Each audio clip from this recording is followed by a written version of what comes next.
ओम शांति। आज है 15 अगस्त 2026 और सभी भाई बहनों को आज स्वतंत्रता दिवस की बहुत बहुत हार्दिक शुभकामनाएं, बधाइयाँ। आज का दिवस हम सब के लिए राष्ट्रीय त्योहार है और सभी इस राष्ट्रीय त्योहार को बड़े धूमधाम से मनाते हुए स्वयं को भी अनेक प्रकार के बंधनों से आजाद करें और सच्ची स्वतंत्रता मनाएं।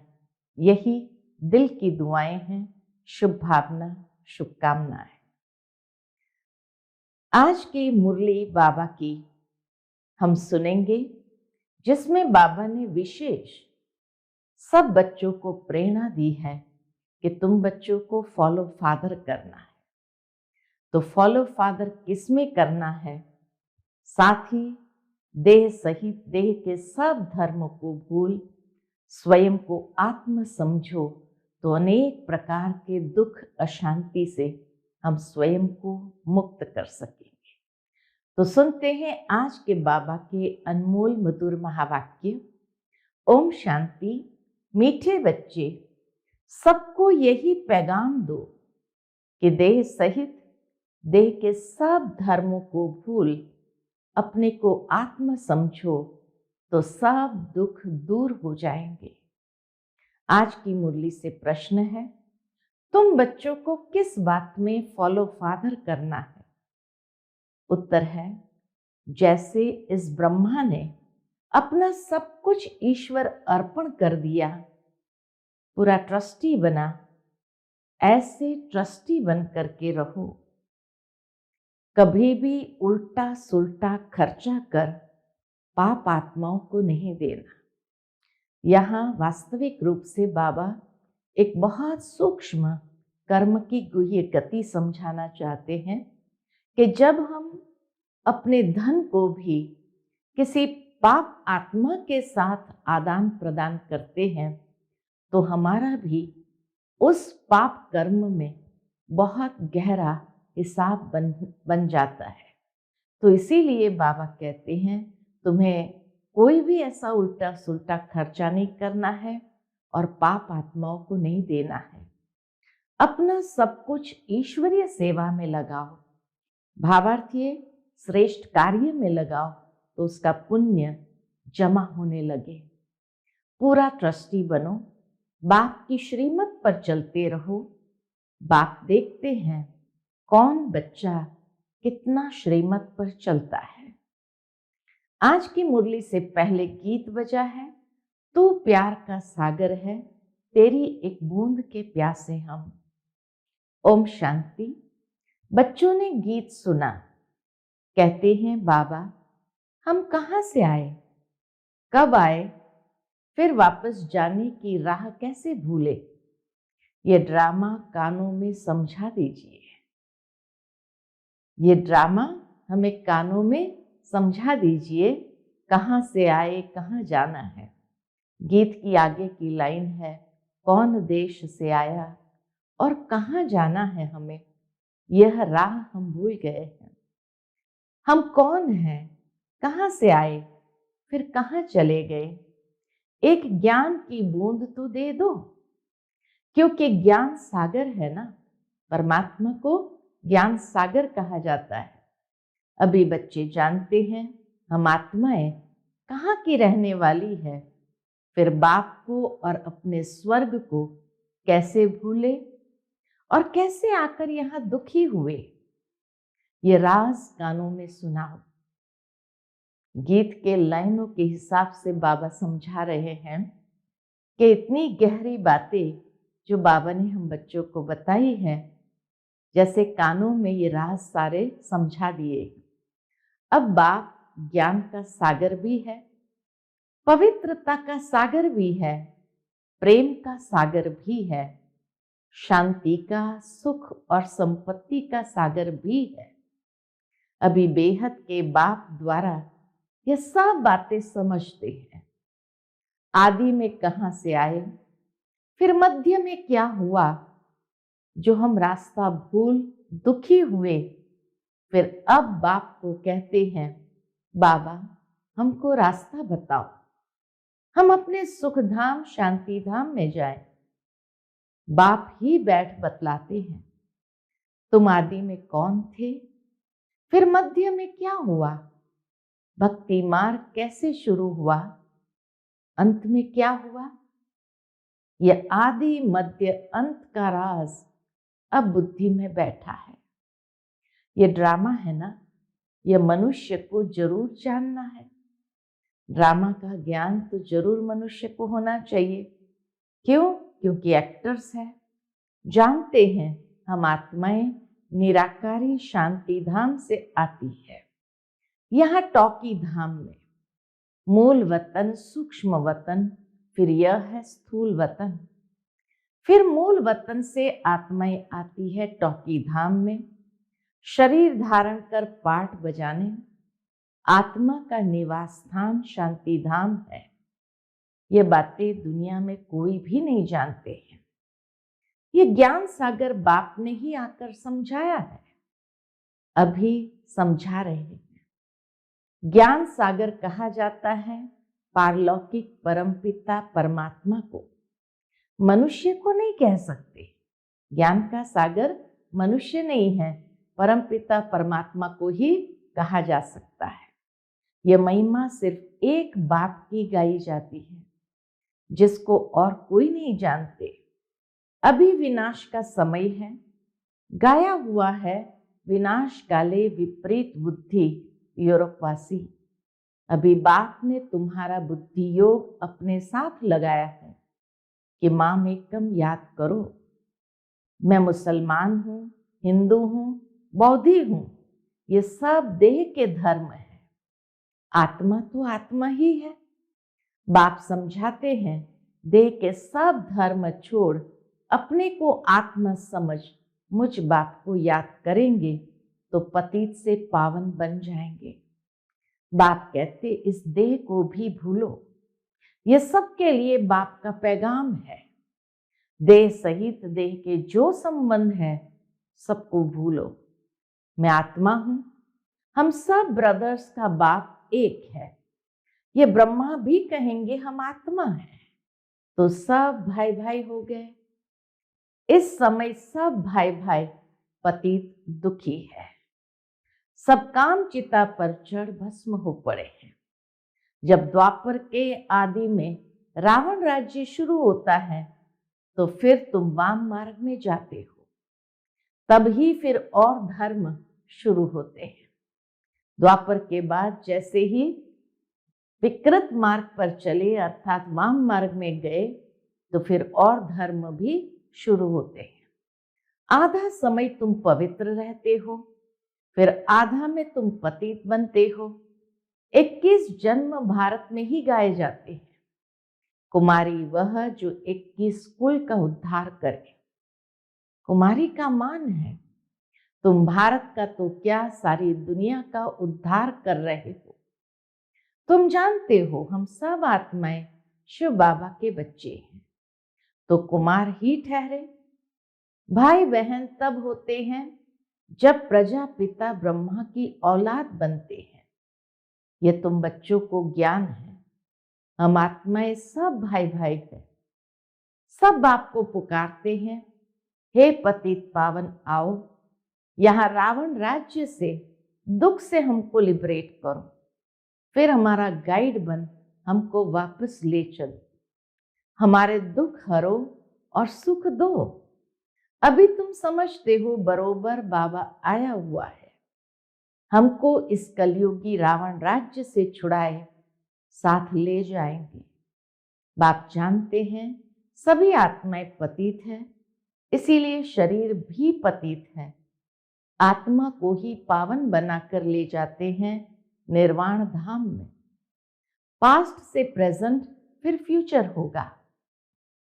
आदि मध्य अंत फिर आदि।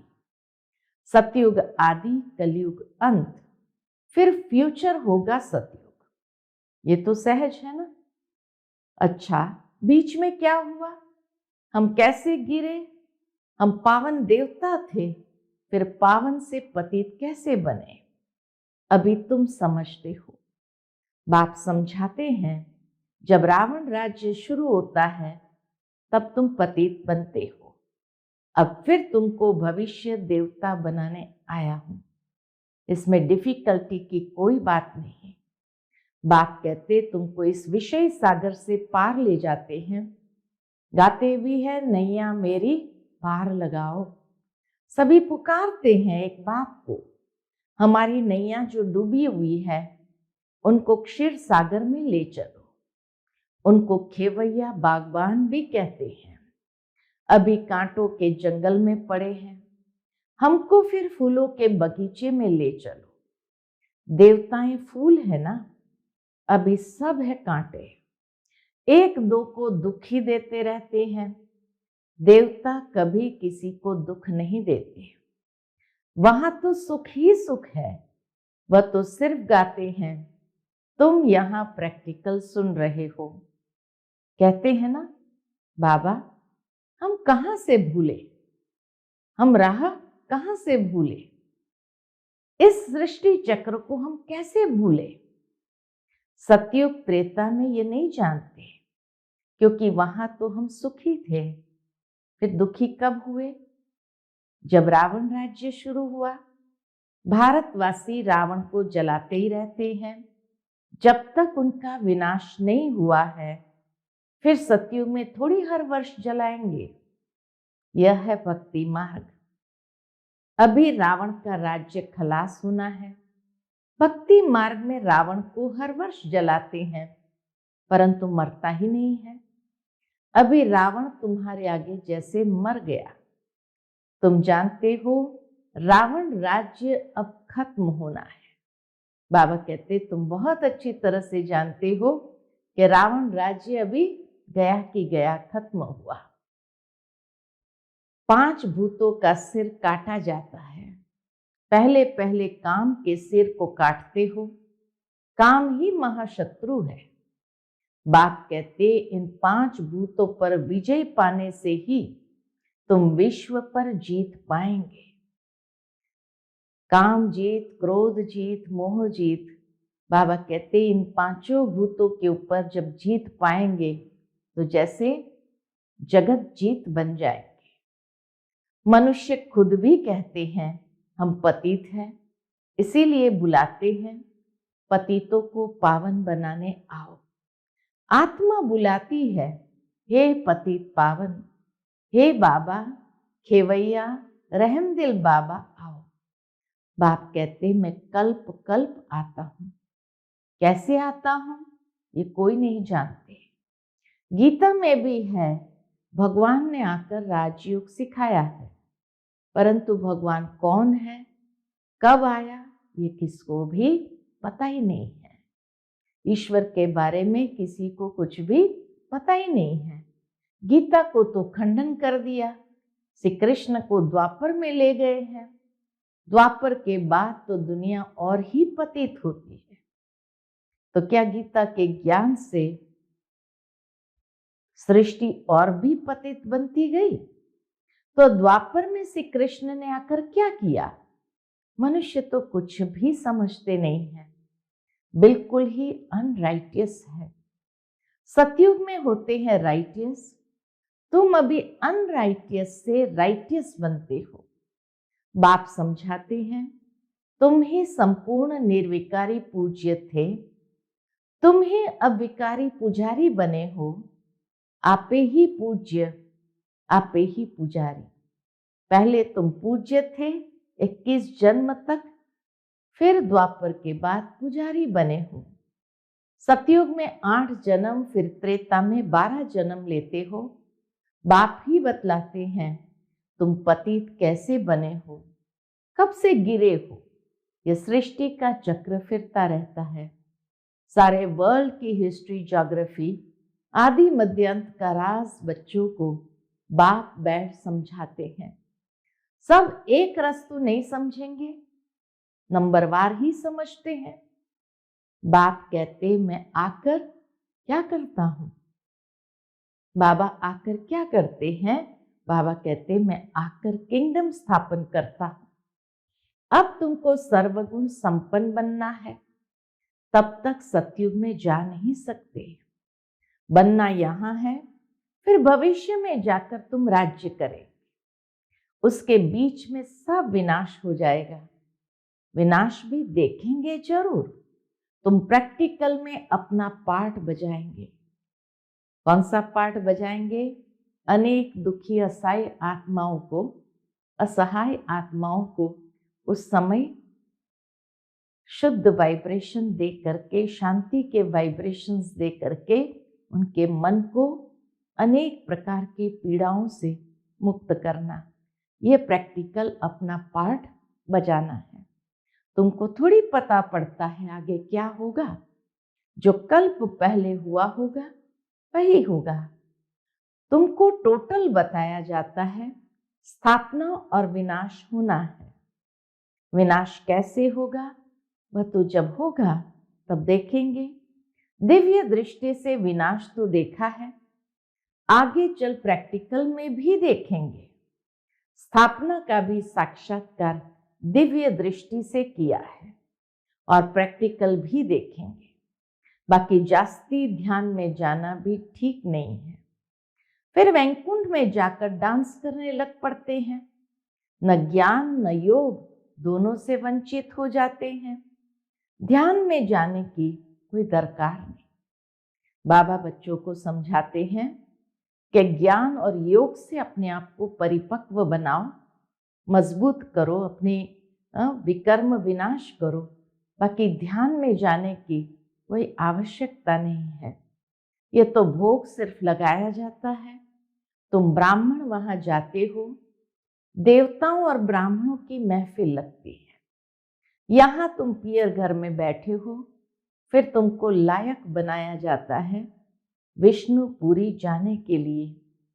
कन्या की जब सगाई करते हैं तो उनको समझाया जाता है ससुर घर में कैसे चलना है। सबसे प्यार से चलना है, झगड़ा नहीं करना है। यह भी हूबहू ऐसे। बाबा भी हमारे अंदर देवत्व के संस्कार भरते हैं। कहते हैं तुम देवता थे तो कैसे थे। और इस तरह से अच्छी अच्छी बातें सुना करके हम सबको उस राह पर चलने के लिए बाबा प्रेरित करते हैं। बाप कहते हैं तुमको सर्वगुण संपन्न, 16 कला संपूर्ण यहाँ बनना है। स्वर्ग में ये लड़ाई झगड़े आदि होते नहीं। अभी तुम विष्णुपुरी ससुर घर जाते हो, वहां है महान वैष्णव। सतयुग में है महान वैष्णव। उन जैसे वैष्णव सृष्टि पर होते नहीं। वैष्णव देवताएं विकार में थोड़ी जाते हैं। विकार है हिंसा। विकार भी एक प्रकार की हिंसा है। कहा जाता है अहिंसा परमो देवी देवता धर्म। अभी तुम जानते हो हम पियर घर में बैठे हैं, अभी हमको विष्णुपुरी में जाना है। जानते हो वहां बहुत सुख होता है। शादी के पहले कन्या फटा हुआ कपड़ा पहनती है, जिसको वनवाह कहते हैं। तुम्हारे पास भी अभी क्या है? कुछ भी नहीं। यह तो ठिक्कर बित्तर है। यहां तुमको कोई भी जेवर आदि पहनने की दरकार नहीं। परंतु कहते हैं गृहस्थ में रहना है, शादी आदि में जाना पड़ता है, तो जेवर आदि भी भल पहनो। बाबा कोई मना नहीं करता है। रहना है इस दुनिया में, तोड़ निभाना है तो जरूर है। वैसे प्रसंग अनुसार अपने आप को ढालना भी है, मना नहीं है। नहीं तो कहेंगे विधवा जेवर नहीं पहनती है, नाम बदनाम होगा। तब बाबा कहते नाम बदनाम नहीं करना है, कुछ भी पहनो, अपने को आत्मा समझ बाप को याद करो। जाओ भल कहाँ भी, ये मंत्र याद रखो। कौन सा मंत्र? मन मना भव मत्याजी भव का मंत्र याद रखो। ये परीक्षा लो, हम याद में रहते हैं। बार बार स्वयं की चेकिंग करो कि क्या हम याद में रह रहे हैं। यहां हम जाते हैं बाप के डायरेक्शन से, उनके साथ भी तोड़ निभाना है। परंतु हाथ काट दे दिल यार दे, तो समझेंगे ये मजबूत है। जेवर आदि पहन शादी पर भल जाओ, इकट्ठे रहो लेकिन महावीर बनना है। सन्यासियों का भी दिखाते हैं ना, गुरु ने वैश्या पास भेज दिया, सर्प के पास भेज दिया। जो बहादुरी से पास को दिखाते हैं उनको महावीर कहा जाता है।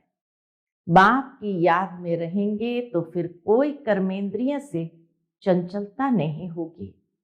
बाप को भूले तो कर्मेंद्रियां चंचल होगी।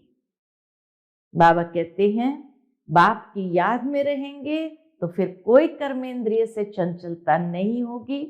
बाप को भूले तो कर्मेंद्रियां चंचल होगी। विश्व के तुम मालिक बनते हो, ये कम बात है क्या? सन्यासी इन बातों को बिल्कुल नहीं जानते। शास्त्रों में भल कुछ बातें हैं परंतु खंडन कर दिया है। भगवान वाच, मैं तुमको राजयोग सिखाता हूं। जब तक जीते रहेंगे ज्ञान अमृत पीते रहेंगे, सुनते रहेंगे। राजधानी स्थापन हो जाएंगी। बच्चों को घड़ी घड़ी शिक्षा दी जाती है। एक बात को याद करो, दैवी लक्षण सीखो। कोई भी विकर्म न हो, यह तो असुरों का काम है। तुम अभी देवता बनते हो तो दैवी गुण धारण करने हैं। सबसे बड़ा है काम का कांटा, सबसे बड़ा है काम का कांटा। आदत पड़ी हुई है तो घड़ी घड़ी गिर पड़ते हैं। माया चमाट मार फां कर देती है, एकदम ही फां कर देती है। तब गाया जाता है आश्चर्यवत सुनंती कथंती अहो मम माया। क्या होता है? भागंती हो जाते हैं। अभी तुम एक बाप के बने हो, कहते भी हो ये सब कुछ ईश्वर का दिया हुआ है, तो तुम ट्रस्टी बन जाते हो। जब ईश्वर का दिया हुआ है उसको संभालना है तो ट्रस्टी बन जाते हो। ये सब उनका है, हमको उनकी श्रीमत पर चलना है। बाप भी देखते हैं हमको सब कुछ अर्पण कर फिर हमारी श्रीमत पर कैसे चलते हैं। कोई उल्टा सुल्टा खर्चा कर पाप आत्माओं को तो नहीं देते हैं। शुरू में इस ब्रह्मा ने भी ट्रस्टी हो दिखलाया ना, सब कुछ ईश्वर अर्पण कर खुद ट्रस्टी बन गया। बाबा ने तो 8 बहनों का ट्रस्ट बना करके सब कुछ लिखत में समर्पित कर दिया और बहनों को आगे किया और स्वयं बैकबोन बन गया, खुद ट्रस्टी बना। उसके बाद बाबा ने कभी भी अपनेपन का अधिकार नहीं जमाया, बस किसको भी कुछ नहीं दिया। बाबा को जब समर्पण होना था, बाबा ने पूरे परिवार वालों को इकट्ठा करके कहा कि अब ये सारी संपत्ति ईश्वर के कार्य में अर्पित करने जा रहा हूं, इसमें किसी को कुछ भी मिलेगा नहीं। ईश्वर के अर्थ किया तो ईश्वर के काम में ही लगना है। शरीर निर्वाह भी तो होता था ना, जो कुछ था सब सर्विस में लगा दिया। इनको देख फिर दूसरों ने भी ऐसा किया, भट्ठी बन गई। भट्ठी नहीं बनती तो इतने बच्चे होशियार कैसे होते सर्विस के लिए। पाकिस्तान में सीखे, फिर यहाँ आकर सीखे। जब समझाने लायक बने तब बाहर निकले। अभी तो देखो कितनी प्रदर्शनी आदि करते रहते हैं, बड़ों बड़ों को निमंत्रण देते हैं।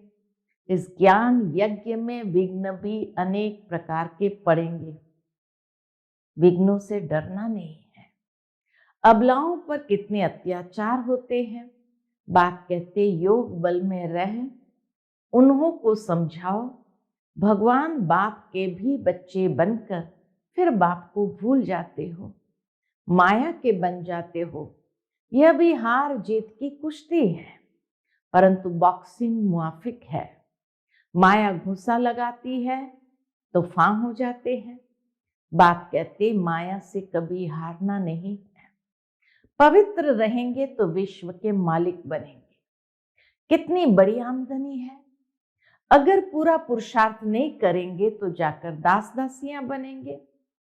राजधानी सारी यहाँ ही स्थापन हो रही है।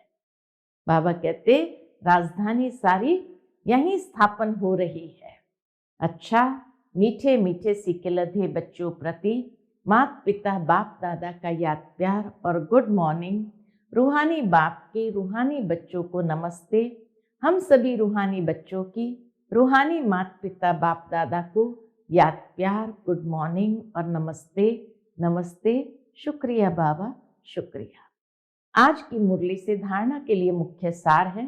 पहली पॉइंट, जब तक जीना है ज्ञान अमृत पीते रहना है। महावीर बन माया की बॉक्सिंग में विजयी बनना है। सबके साथ तोड़ निभाते दिल एक बात में रखनी है। दूसरी पॉइंट, विघ्नों से डरना नहीं है, सर्विस में अपना सब कुछ सफल करना है। ईश्वर अर्पण कर ट्रस्टी बन रहना है। कुछ भी उल्टे सुलटे कार्य में नहीं लगाना है। आज का बाप दादा का मधुर वरदान हम बच्चों के प्रति है। अपने संपूर्ण स्वरूप के आवाहन द्वारा आवागमन के चक्र से छूटने वाले लकी सितारे भव। अपने संपूर्ण स्वरूप के आवाहन द्वारा आवागमन के चक्र से छूटने वाले लकी सितारे भव। अब अपनी संपूर्ण स्थिति व संपूर्ण स्वरूप का आवाहन करो तो वही स्वरूप सदा स्मृति में रहेगा। फिर जो कभी ऊंची स्थिति कभी नीची स्थिति में आने जाने का यानी आवागमन का चक्कर चलता है, बार बार स्मृति और विस्मृति के चक्र में आते हो, इस चक्र से मुक्त हो जाएंगे। वे लोग जन्म मरण के चक्र से छूटना चाहते हैं और आप लोग व्यर्थ बातों से छूट चमकते हुए लकी सितारे बन जाते हो। आज का स्लोगन है, किसी भी विघ्न के वश होना अर्थात डायमंड पर दाग लगाना। किसी भी विघ्न के वश होना अर्थात डायमंड पर दाग लगाना, आत्मा रूपी डायमंड पर दाग लगाना। आज का व्यक्त इशारा है, अपवित्रता के बीज को भी समाप्त कर संपूर्ण स्वच्छ पवित्र बनो। उसके अंतर्गत बाबा कहते, जैसे आपका आदि स्वरूप पवित्र देवता है, ऐसे ही अंतिम जन्म भी पवित्र ब्राह्मण जीवन है। इस स्मृति के आधार पर पवित्र जीवन अति सहज अनुभव करो। पवित्र बनो, योगी बनो, यही महामंत्र सर्व प्राप्तियों की चाबी है। अगर पवित्रता नहीं, योगी जीवन नहीं, तो अधिकारी होते हुए भी अधिकार की अनुभूति नहीं कर सकेंगे। ये महामंत्र ही सर्व खजानों के अनुभूति की चाबी है। अच्छा, ओम शांति।